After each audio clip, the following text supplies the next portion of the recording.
No, I don't know. That's okay. Would you prefer something else? Yeah, what is that? Please? Yeah, whatever. Playing cards. Okay, thank you. Can I get this one? You have to spin first Oh. to win on here.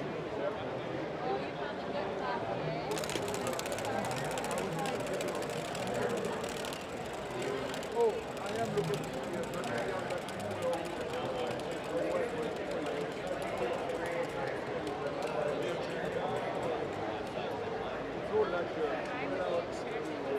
This device right here, you'll get an email that'll be your full sign up automatically. So if I can just save your badge, then you'll get an email.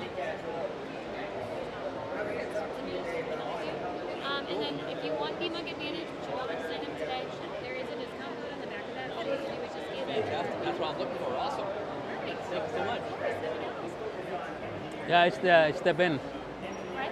The pen. Awesome. I just have to scan your badge. So it's the other side. Oh, Sorry about that. No, sorry. There you go. Thank you.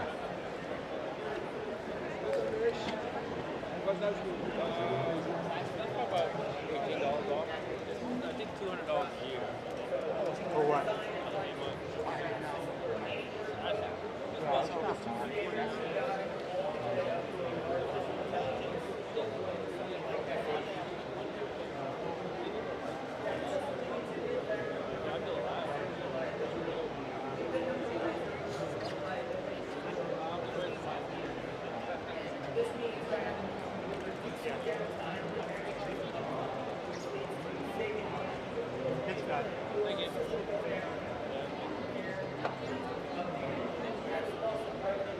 Thank you. Size for you?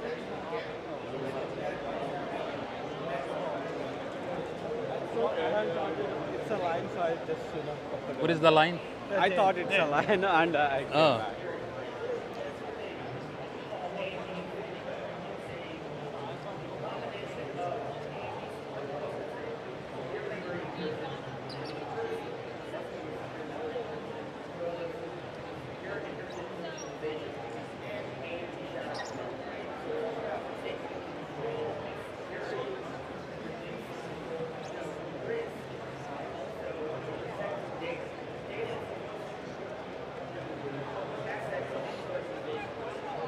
Thank you.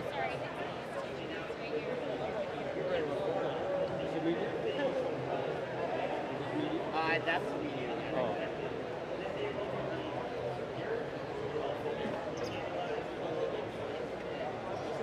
You ask for medium? Yeah. Can I have large? Yeah.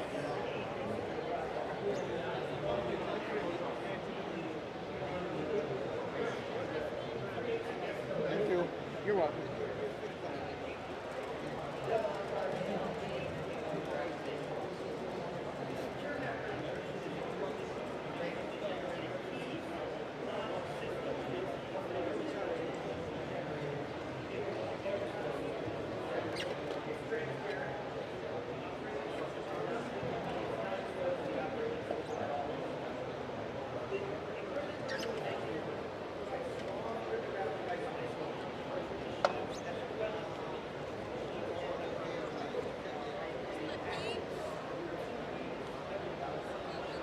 Size for you, sir? What? Size? Large. Large. Yeah, size. This is a large. It's large? Yeah, this is large. Okay. Thank you. Thank you.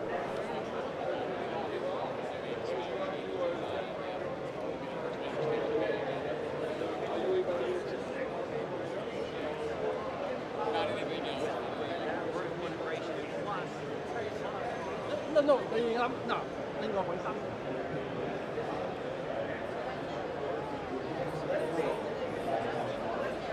Not really. I can go back to my team and say, I've tested this out and I know how long it would take you to recover if there was a disaster. Anyone want to test it?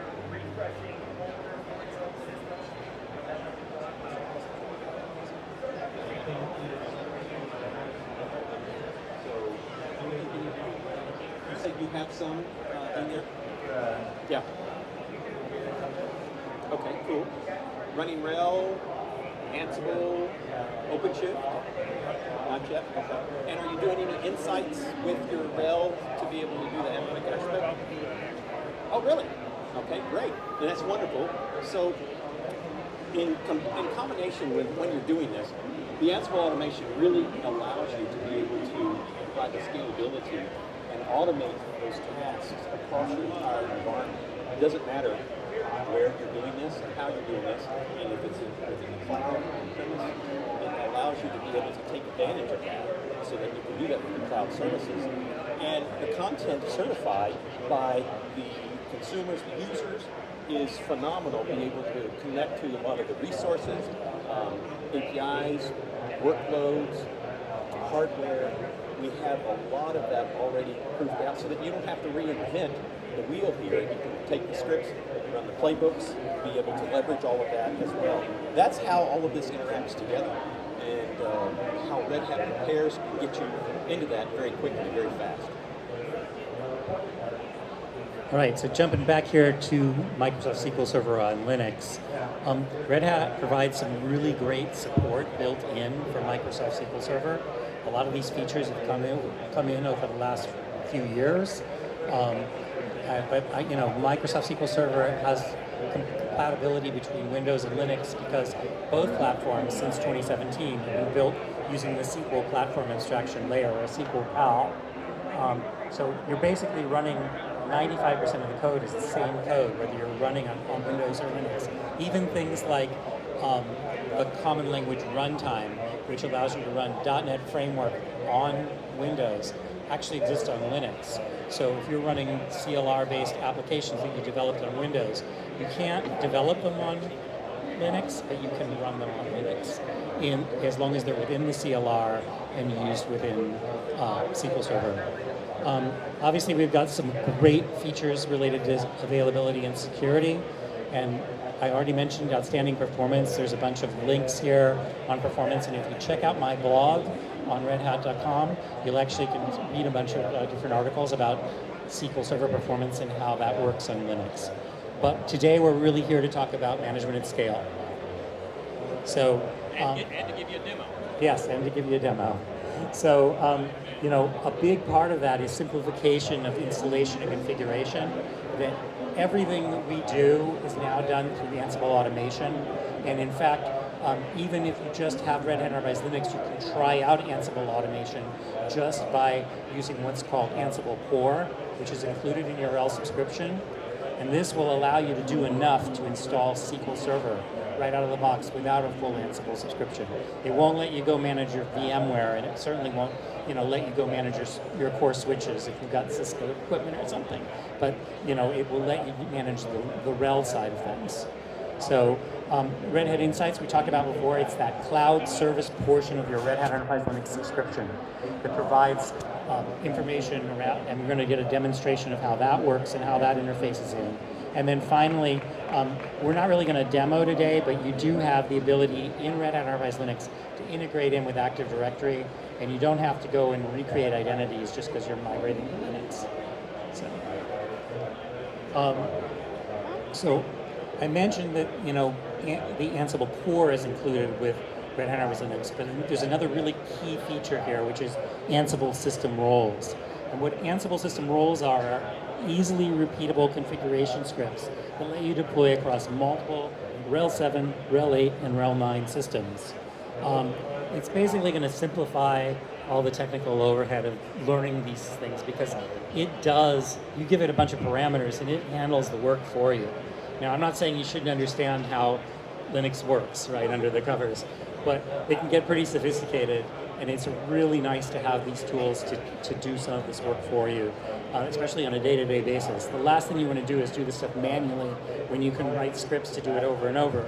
And when you use the Ansible tools as opposed to Bash scripts to do this, they've been developed by Red Hat, they're supported by Red Hat, and they actually do things like the one that we're going to demonstrate actually will configure a SQL server, but then it will check each configuration step and make sure that it actually did configure before it goes on to the next step. So it's a huge difference. It's been developed by engineers as opposed to sysadmins. So, and then lastly, no offense. But and then lastly, we can scale all of this by leveraging the smart management and the Ansible automation that we talked about. So our demo will show all of that.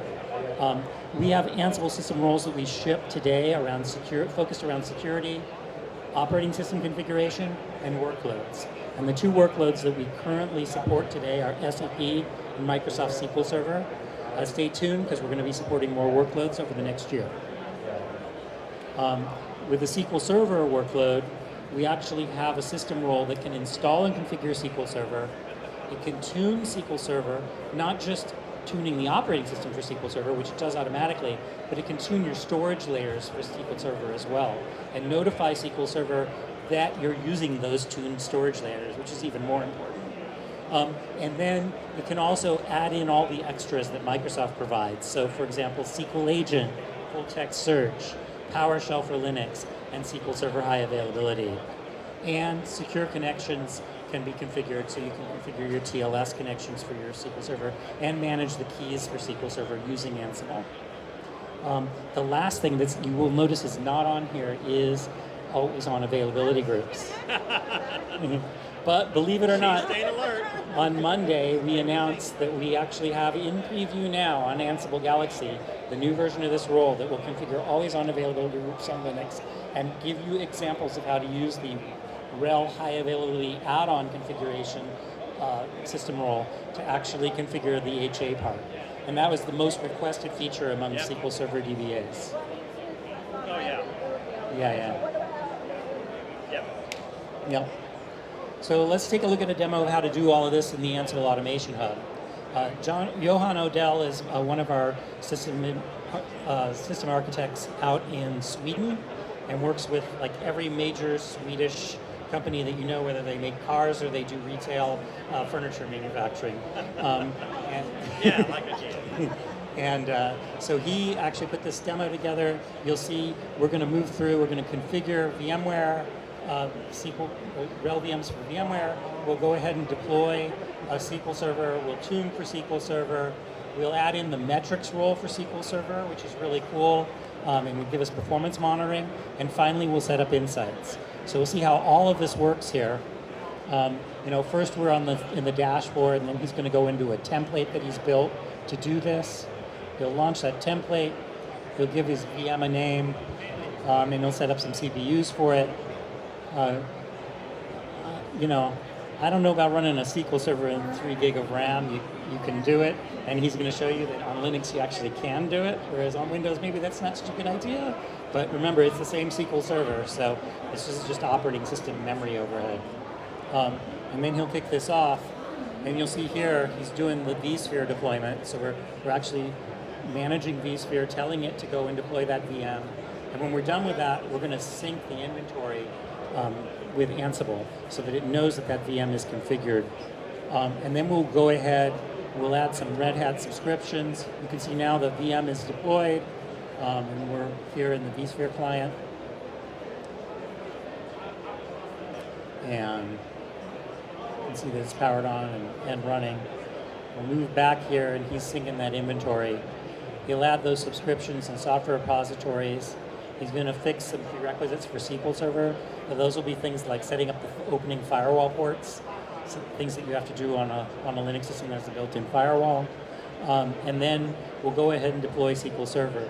And one of the interesting things about deploying SQL Server through this role is that actual portion, just the deploying of SQL Server, is done in under a minute. And I want to ask you when the last time you did that on Windows was. In under a minute. Yeah. Yeah, like never. So, and that's including downloading the entire distribution from Microsoft's site. So it's going to mcr.microsoft.com, downloading a SQL Server, configuring that SQL Server, installing PowerShell, installing all of those other bits that we talked about as well. And you're going to see here, he's going to flip over in a minute and show you some of the work that's going on. You can see, let's see, it's configuring all the repositories, setting up and pulling down the packages, and making sure that all the variables are set to set up that SQL Server locally on the system. Setting up an SA account, a password, and everything internally for the SQL Server, and getting all of that up and running. let's see, he's run the MS SQL profile. So that's, we're going to see that here in a moment. We'll go into, he's going to bring us into a shell prompt. And now you'll see that the TuneD profile for SQL Server, which was jointly developed by Red Hat and Microsoft, is installed in the system. And it actually is the applied profile here. And that we've got that and virtual guest with SQL overriding the virtual guest settings because we're behaving as we're running in VMware. So it's going to get really good performance even in a VM. Now we're adding the metrics role. Do any of you here use Performance Copilot on Linux, on Red Enterprise Linux? So Performance Copilot is our preferred tools for doing performance monitoring. And it's a scalable architecture, so you actually can have a database that runs on one server that collects the performance data for 1,000 servers. And we actually have a blog that shows you how to set that up. And it's very scalable, really powerful, and it actually has a collection agent for Microsoft SQL Server. So that's being configured here when we're adding in the metrics. And when we're done, we're going to set up Grafana so that it talks to PCP, and you'll get a nice graphical console that we're going to take you to next. And we're also setting up Red Hat Insights to monitor SQL Server as well. So now we're going to go and we'll go take a look at, we are in the dashboard, and you can see this job is running, and it's all configured. And we should move over here in a second. So you see that we've got the Insights piece that's configured in the cloud. So there's a Grafana piece. Now, we're going to go into Grafana, and I'm going to show you a dashboard that we've built for SQL Server for Grafana, written by yours truly. I don't usually do engineering, but I got to do this piece. So it was kind of fun. And you can see standard kind of operating system level information here, but then we start to get into some of the statistics related to SQL Server, and they're very specific things to SQL Server. The one that I always like to look at for SQL for performance diagnostics is watch late states, and we're going to get to that here soon. So latch wait states, I flipped it. Yes. SQL OS waiting tasks, extremely useful if you've got queries that are misbehaving and you want to go track them down. And there's the latch waits. So, okay, so now we're going to looking at Red Hat Insights, and again, this is sort of the cloud service that we provide that allows you to monitor your Red Hat systems. And it actually also provides specific information for SQL Server, as well as information about your operating system, vulnerability, compliance, a bunch of other features. But under the topics, under Advisor, you'll actually see a Microsoft SQL Server area. It will cover all your systems that are running Microsoft SQL Server, and will give you advice on how to improve performance and make the systems run faster. Now in this demo, we're not actually hooked into the SQL Server API, but we have that ability to take the Microsoft SQL API, and once you do that, it'll actually tell you to do things like remind you to take backups. It'll, if you haven't done it on the system, it'll look at things like tuning your indexes, or tell you should rebuild an index, you'll get better performance. So it actually can get to that application level. SQL Server is the first application that Microsoft has instrumented with Insights, and they're the first ISV that we've worked with to do that kind of instrumentation. So it really is a tight integration. And you can see here, we found an issue, and we're actually building a playbook for that issue. And then we're going to go through, and we're going to actually submit that playbook and apply it.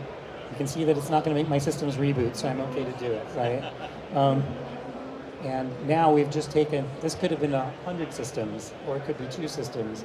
It wouldn't matter, it would be all the same and be done right away, and we just fixed the issue.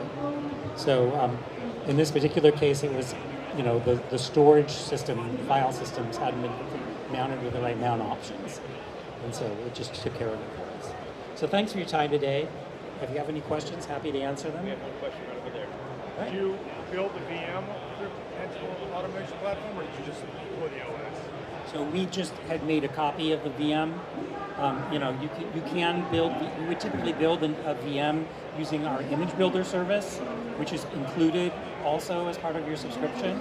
And you log in, you build a VM with, you can build a VM with, and look for type in out SQL, and search for all the SQL related packages. And you can build a VM that already has those packages, so it doesn't have to go out and install them right away. So that piece for like all the Red Hat related packages, you can bring them all in. Any other questions? And it'll build a VM for VMware as well as for all the leading clouds. Really? Did you, can you RBAC the permissions into Ansible automation? So like if the DBA wanting to build his own self-service VM? Yes, that's one of the things that we've done is that was what that was built for. That demo was specifically so that we could do self-service for a DBA at one of these companies I was talking about. So, yeah. All right, well, thank you. Thank you. Have a great day.